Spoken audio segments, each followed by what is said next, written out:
Well,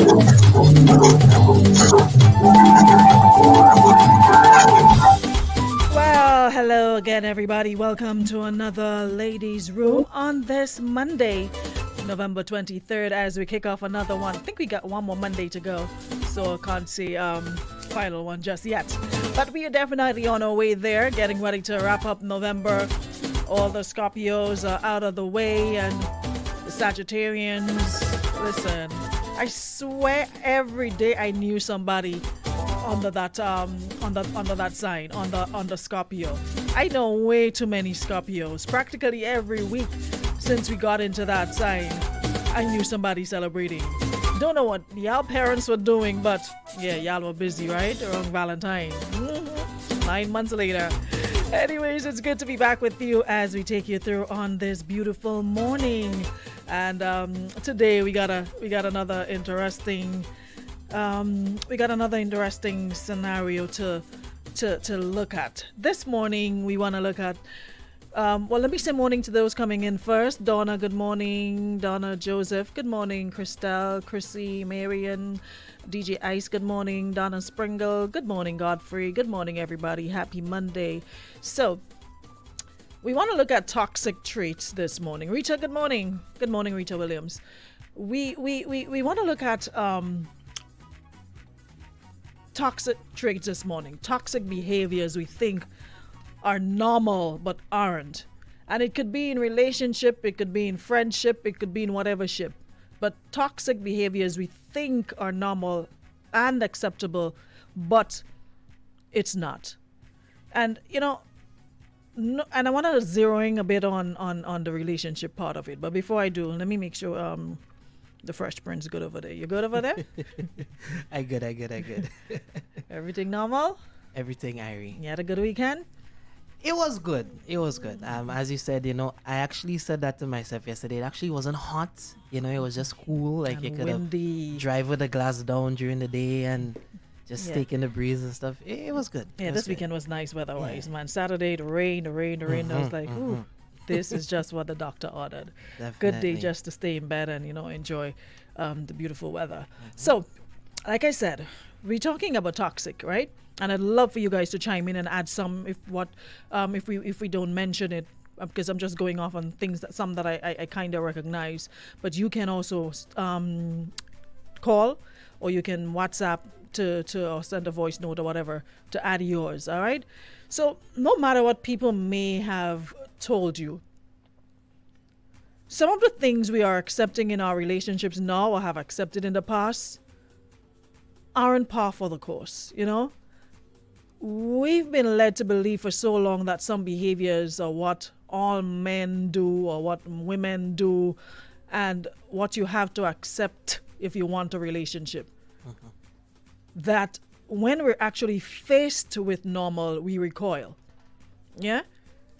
A lot of the things that we thought are normal and should be normal, they actually aren't. And we always hear this term, oh, well, so man day, and man will always be this, and man will be dogs, and man will whatever. And, you always hear those things. But those aren't normal, not because they said it is, doesn't mean that's what it is. So people literally spend their whole lives, normalizing toxic traits. And then they pass on those beliefs and norms to their children. Yeah? And often it's when we're exposed to other people outside our circle, we see the light. So today we want to talk about toxic behaviors and beliefs in your life and relationships that have you accepting as normal but totally aren't. So, Fresh Prince, go. I'm gonna share this first.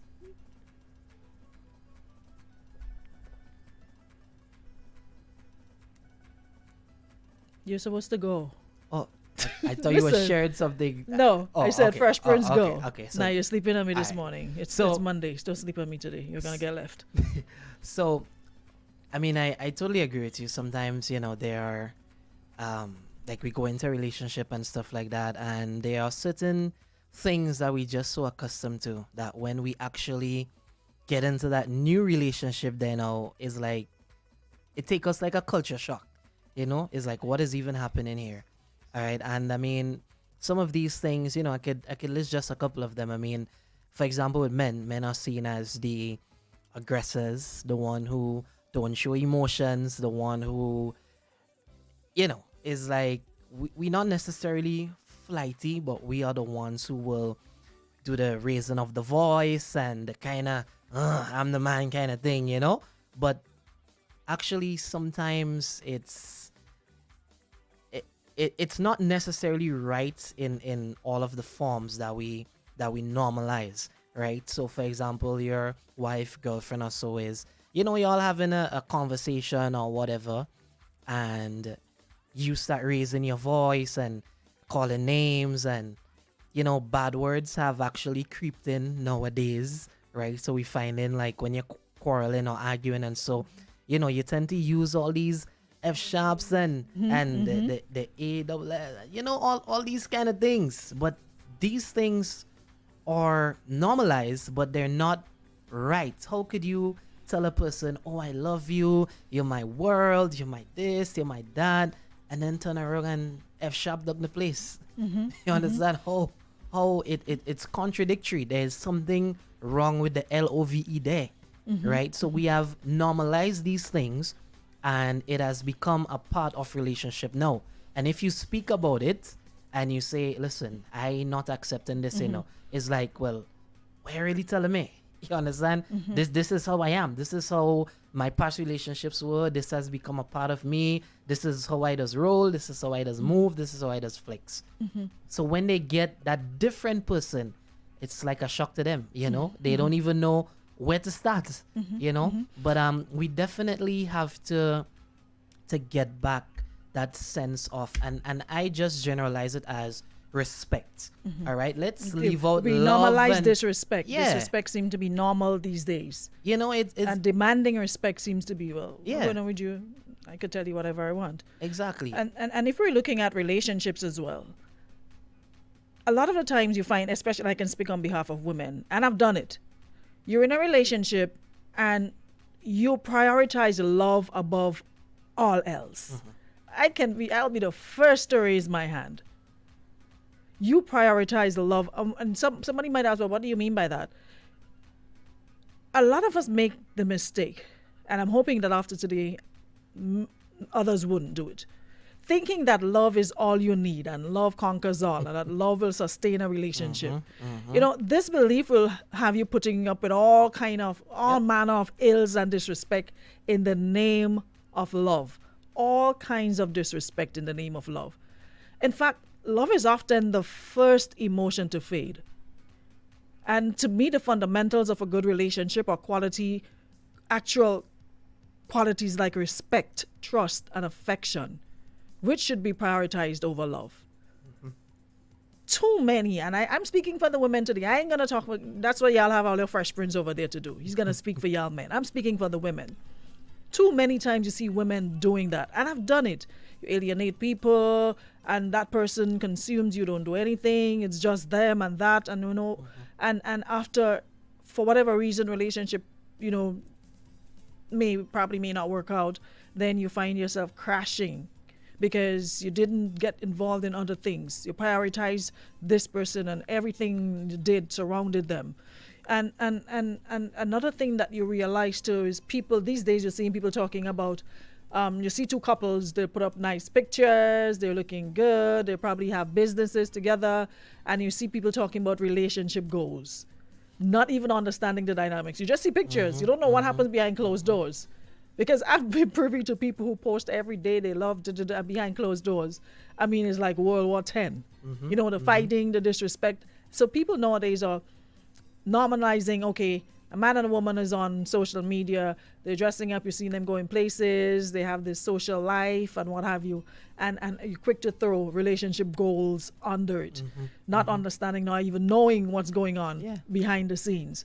And you realize too that a lot of people, you model your relationship of others or of your parents. The last people who should be offering you relationship advice, and someone told that to me the other day, are your parents. Unless, of course, they happen to be among the rare couples who've been together forever. and importantly, love, cherish, and respect each other. But if you have a single parent, a parent who's been married, divorced multiple times, parents who are married but who have put each other through hell, or parents who have made obviously poor life choices, why would you model your relationship or any values they promote? I mean, this will only teach you to accept mediocrity. I'm sorry, you know? And many couples make this mistake, even when it's glaringly obvious that their moms and dads aren't the best examples to be following. You're still following because my parents, everything they do is supposed to be right, right? And I mean, going back to the same social media thing that you were talking about a few minutes ago, about trying to follow these couples that post all the time and stuff like that, it goes back to the same thing I was saying just the other day. Listen, let's fix our relationship first and post more after. Because we go in and make a front on social media, dress up in nice clothes, do all the things together, and then the relationship behind closed doors is a mess. So when we break up now, what's gonna happen? It's like, wow, I can't believe, boy, they always posting, they always going here, there, everywhere, and now they just done. Like, what's going on there? You know? So we make this big, like, we forget what's important, right? We put the cart before the horse, as my granny used to say, right? We not focusing on respect, love, affection, loyalty. We focusing on posting pictures on social media. That has become priority number one. Respect is more important to me than love. Respect is more important. That person has to respect you. Regardless of what you're going through, what emotions you may be feeling. We all have issues. We all have, demons to deal with. But this thing called respect, and I'm seeing it too often, and people again are normalizing disrespect. You see a man, and a couple months ago, I think the latter part of last year, I spoke about this. I made a post on Facebook with a situation that I saw in the supermarket. Dude and his girl and a baby in the supermarket, and apparently he seems as though he's the only breadwinner, so they probably making a little groceries. It was a Friday, and she picked up a couple things, and he turned around, and I mean, not even a little nudge or a little pull to the side and say, well, watch, you might have to put back them thing here because I ain't find have enough money on me or whatever. And it was a pack of sanitary napkins and something else for the baby. And he was at the cashier and said to her loudly that everybody was just, the silence, oh my gosh, was deafening and so uncomfortable. Said to this girl, this young lady, you put in thing on counter, you're paying for it, you walk in somewhere to pay for it. And I mean, she just stood there, and you could see this is something she's accustomed dealing with, so it didn't really faze her, apart from him saying it in public, because she just stood there, didn't say a word or anything, just stood there. And it's like, when somebody's used to abuse and those things, it's like it becomes normal to them, and it's practically like they become immune to the insults. And I stood there and I was like, OMG. I dare a dude to tell me that in public, and I would not lace you down. And, I just felt the ground, my shoes, I literally the ground would open and swallow me. It wasn't even me, and I felt the embarrassment. You ain't walking no way, why you picking up them thing and them for, you paying for it?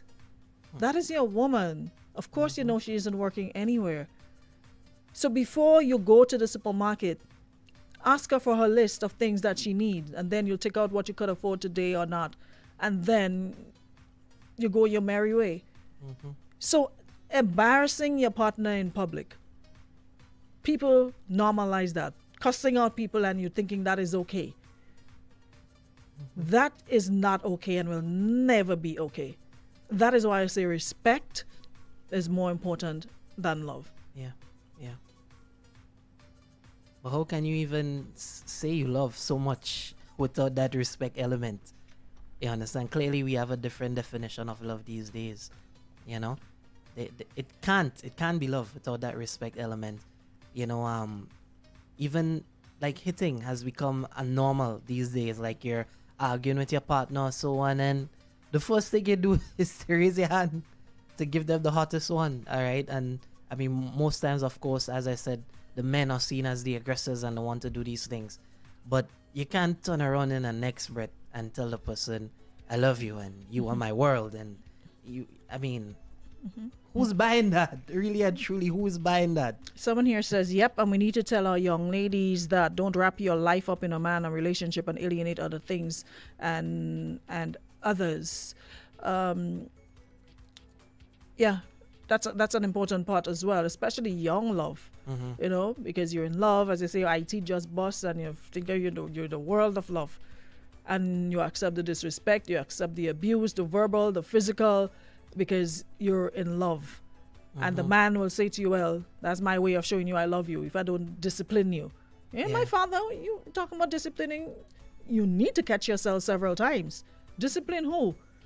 You discipline your children, or you discipline, a grown man or a grown woman. And and it's also worshiping your partner. It's all well and good to love that person to the moon and back and everything. We all read, and you're too young to know about Mills and Bones. You know what them book and them and Harlequin romance and them thing and them. When them thing was out, you wasn't even a thought. You wasn't even informed yet. But the Mills and Bones and the Harlequin romance and stuff we used to watch. We all watch Lifetime. I love Lifetime. Hallmark Channel and all those things. We all play Dolly House and long for that perfect partner who would make us swoon and feel like we're floating. And as soon as we meet someone who meets some of the criteria, we begin idealizing and cherishing them. That irrational kind of affection, it's bordering on obsession. Treating a partner as an object to treasure only means that we'll never be able to imagine them doing wrong. And if they do, it's usually devastating. Or we're willing to forgive the unforgivable to maintain, this facade of happily ever after. Yeah. This thing called happily ever after. People do all sorts of things. You see people in married or in long-term relationships or what have you, keeping up these pretenses knowing they're not happy. It's not working. It's quarrel every day. It's disrespect every day. But you're just not going to leave it because what him and what he and what she and whatever will say, what society will say, what pastor will say, what whoever will say, what the elder in the church would say, and what have you. So you accept all these toxic behaviors and you normalize it. So that is basically your excuse to stay in the situation. You normalize the situation so you can stay without feeling guilty or feeling bad about your choice to stay. And another trend too is staying because of materialistic gains. Just because you have 5 acres in the yard, big house, whatever, you're staying and deal with all the abuse, whether it's verbal abuse, physical abuse, all these things, and you're just not happy. But yet still you will go out there and put on a front, just to sort of keep the status quo. Right? But what is really important? Is it your happiness, or is it what John Public see or what John Public say? You understand? Have you really lived a fulfilling life pleasing John Public? Remember, at the end of the day, you can only please so much of us, eh?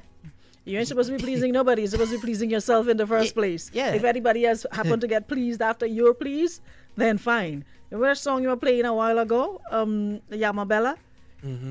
You remember that song? That is, and it's saying you never live to impress people. Why live to impress people? You're supposed to please yourself first before any and everything else. Make sure you're happy first in a situation, and then anything else will fall in place. But that's not the case. Everything now is about throwing up for the validation and everything. So, and I mean, think about it. You go to your workplace, right? Your boss is paying you to do your job and whatever. The boss calls you into a meeting. You sit down there, butter can melt in your mouth because it's your boss, right? You're saying, yes, ma'am, yes, sir, okay, and that's it. No long talk. But yet still, you go home to the person you love and talking to them how you want, doing them what you want. How is that even possible? So you know when to turn up and when to turn down. That's basically it. You know, Yeah. someone says having a husband and a ring is more important than being happy, respected, and free. Another person says some of these young people go into relationship these days for money. Another person says some of us don't know how to make ourselves happy. We don't know how to be happy with someone. And that is an important point. If you can't be happy with yourself, you can't be happy with someone. I mean, and that is something that I've always said. People, you should not have to depend on someone to be happy. Your happiness should not depend on another individual. You're supposed to be whole and happy by yourself. Somebody else comes into your life. You go into somebody else's life. You add to the happiness. So the happiness I already have, you come into my life, you add to it. I should not be dependent solely. My happiness should not be dependent on you, on what you do and how you make me feel. And if you have, for one reason, you don't do something, my entire world crashes and I'm unhappy. And I'm saying, well, okay, well, why are you unhappy? Well, Tom did this, and I'm like, wait, okay. Are you unhappy or are you unhappy with the situation? No, I'm just not happy. But you're supposed to be unhappy with the situation and not have it control you so much that it disrupts your entire day, your entire life, your entire world. And that is what a lot of people go wrong. We go into relationships looking for happiness from that person and not realizing we're supposed to bring our happiness with us. And whatever with things they might little do, whatever they might, it's a contribution to the happiness that you already have. Right. So you add more to it. It's not your source. So it's not your source. That person should not be your source of happiness. They aid and contribute to what you already have and vice versa. But it should not be dependent solely on a person. And if they don't do something right, your entire world is thrown into a tailspin. And that is how a lot of us are always talking about, oh, are they not happy? And most of the times when you question the happiness, the source of unhappiness is always the person's partner, pointing a finger at the person's partner. You are responsible for your own happiness, not no man and a woman. They contribute to what you already have.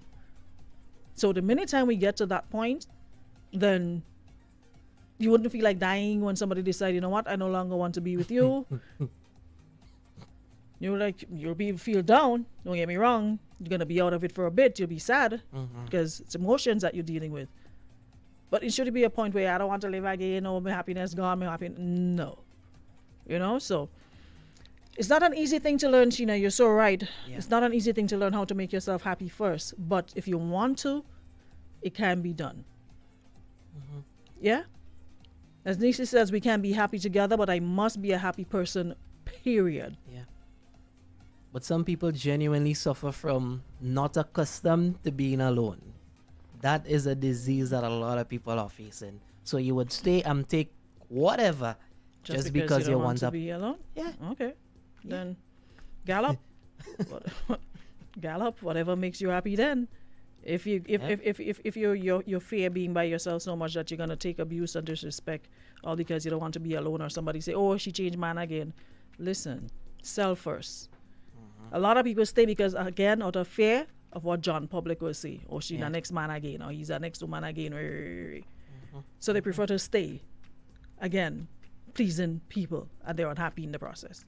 Makes no sense. Anywho's, time for us to go. Just a reminder, of course, this segment came to you through the kind compliments of Western Union and Beacon Insurance. Catch us again tomorrow morning around the same time, and we'll most definitely have another one for you right here on Power. Until then, stay powered up. Thanks so much to everyone in the room who came in and were contributing. Good morning, Wendy, Jackie, Mayflower, Andrea, good morning. Eldra, good morning. Krista, hope I didn't miss anyone. Chanel, Julianne, Natasha, thanks so much for being here. Joel, got you in New York in the building. Have a good Monday, guys. Catch us tomorrow, same time, same place for another one.